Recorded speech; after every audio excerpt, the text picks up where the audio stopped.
দেখতেছেন বৃষ্টি, প্রচুর বৃষ্টি, প্রচুর। আবহাওয়াবিদ তো জানিয়ে দিছে প্রচুর বৃষ্টি হইব। তারপরে একটা নিম্নচাপ শুরু হয়েছে, তো তার লেগে তো মোটামুটি ভালো ঠান্ডা।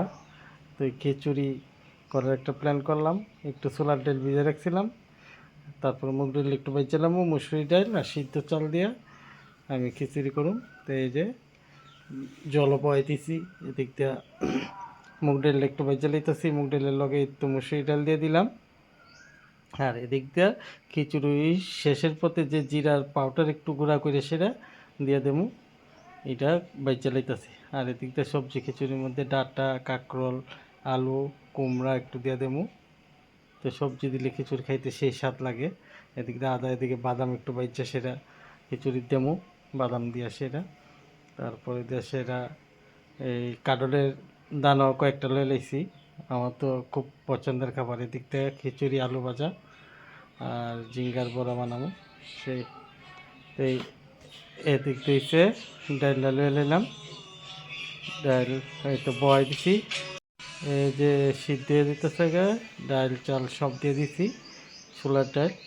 তো একটু জলটা একটু গরম হয়েছে পরে আর এদিক দিয়ে আদা আর কাঁচা লঙ্কা আমি দিয়ে দিচ্ছি, এদিকে জিরা পাউডারটাও আমি মিক্সচারের ভিতরে করে নিয়েছি।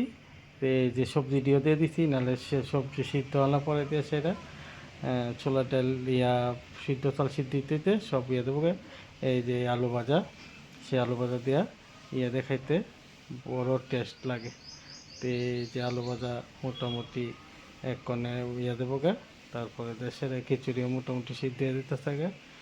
তো এই যে দেখুন ফুটাই অনেকে না ফুটতেই ডাল চাল সিদ্ধ জায়গায় নামাইলা খিচুড়ি আর সাধারণ রান্না। তা আমার আলু ভাজা আছে, আলু ভাজা নামাইলামও। এদিক দিয়ে 2 রকমের আলু ভাজা, এটা একটু পেঁয়াজ দিয়ে করুম আর এটা আপনার ইয়াতে পেঁয়াজে একটু হালকা জিরার পাউডার আর ধনিয়ার পাউডার আর হলুদ লয়ে লাইছি, আর জিরা তো আমি আলাদা গুঁড়া করে রাখছি। হ্যাঁ, তো দিয়ে দেবো। এই যে দেখেন কীভাবে ফুটতেছে, এবার মশলাটা দিয়ে দেবো।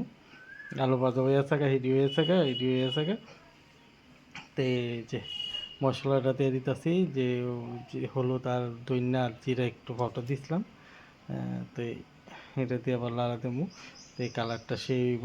তাহলে আদা আর কাঁচা লঙ্কা পেস্টও দিয়ে দেবো।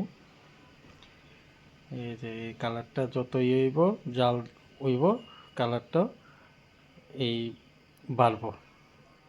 তো বৃষ্টির মধ্যে খিচুড়ি খাইতে কার কার পছন্দ একটু জানায়েন। আমার তো খুব পছন্দের খাবার খিচুড়ি, খিচুড়ি হলেই চলে। এই যে মোটামুটি শীত দিয়ে দিতে থাকে, এই যে কেমনভাবে ফুটে দেখেন। অনেকে এভাবে ফুটতেও দেয় না খিচুড়ি নামাইলে। তো এবার সম্বাদ দিয়ে দেবো, এই যে ধনিয়া, তেজপাতা আর শুকনা লঙ্কা। মেন হিসে শুকনা লঙ্কাটা একটু বেশি দিলে খিচুড়ি একটা সেন্ট আলাদা কর। আর হচ্ছে পাঁচফোড়ন, পাঁচফোড়ন অনেকে জিরা দিয়ে দেয়, আমরা পাঁচফোড়ন দিই। এলাচি দারচিনি দিয়ে দিচ্ছি একটু, আর পাঁচফোড়নটা কোন দিয়ে দিলাম। বাস, এবার বাদামটা দিয়ে দেবো। খিচুড়ির মধ্যে সম্বাদ হয়ে গেছে। তো এটা উপরেতে ডালার একটা দেবো গা। তা আমি কড়াইয়ের মধ্যেই খিচুড়ি এটা দিয়ে দেবো। তো সবাই লাইক, কমেন্ট, শেয়ার করেন, সাবস্ক্রাইব করেন, ফলো করেন। আরও নতুন নতুন রেসিপি দেবো আপনাদের। এই যে আমার হয়ে গেছে। এবার এই ইয়ার থেকেই আতা দিয়ে সেটা কড়াইয়ের মধ্যে দিয়ে দেবো খিচুড়ি।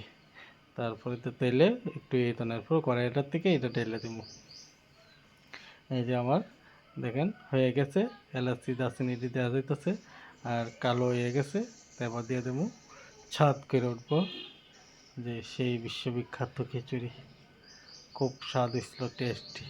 ঘন খিচুড়ি আমার পছন্দই হয় না, একটু হালকা পাতলা খাইতেও টেস্ট লাগে, দেখতেও ভালো লাগে।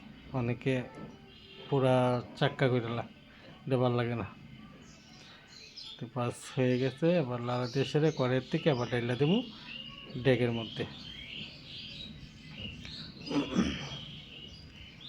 খুব টেস্টি তো করে। তো একটু খিচুড়ি আর এই ঘি আর দিয়ে দেবো, এই বাদাম দিয়ে দিতেছি, বাদাম দিয়ে দিলাম। তারপর এটার থেকেই ঢেলে দেবো। বাস আমার খিচুড়ি হয়ে গেছে। এই যে ঢেলে দিতেছি। বাস একটা যে গন্ধ বেরিয়েছে পাঁচফোড়নের, এলাচি, দারচিনি, শুকনো লঙ্কার, তেজপাতা, সরষা তেলে একটা দারুণ, আপনি দেখলেই কইতে পারবেন। ওই দেন সোমবারের একটা কি কালার দেন একটা যে পাতলাটা আছে একটু পরে একটু দই মাঝে পোকাবার শেষে এই যে ঘি দাঁড়াইতেছি। আর তারপরে জিরার পাউডারটা দিয়ে দেবো, জিরার পাউডার দিয়ে সেরি নামাইলাম। এই যে জিরার পাউডারটা, জিরার পাউডার দিয়ে সেরে আপনারা বানিয়ে খাইন। জিরার পাউডারটা পরে দিয়ে দিলে আপনারা ইয়ে হইব, খাইতে টেস্টটা বাড়বো। যে বাস হয়ে গেছে। এই দেখেন যে পাতলাটা আছে এইটা একটু টানবো, টানলে বাস নামালাম, হয়ে গেছে আমার খিচুড়ি।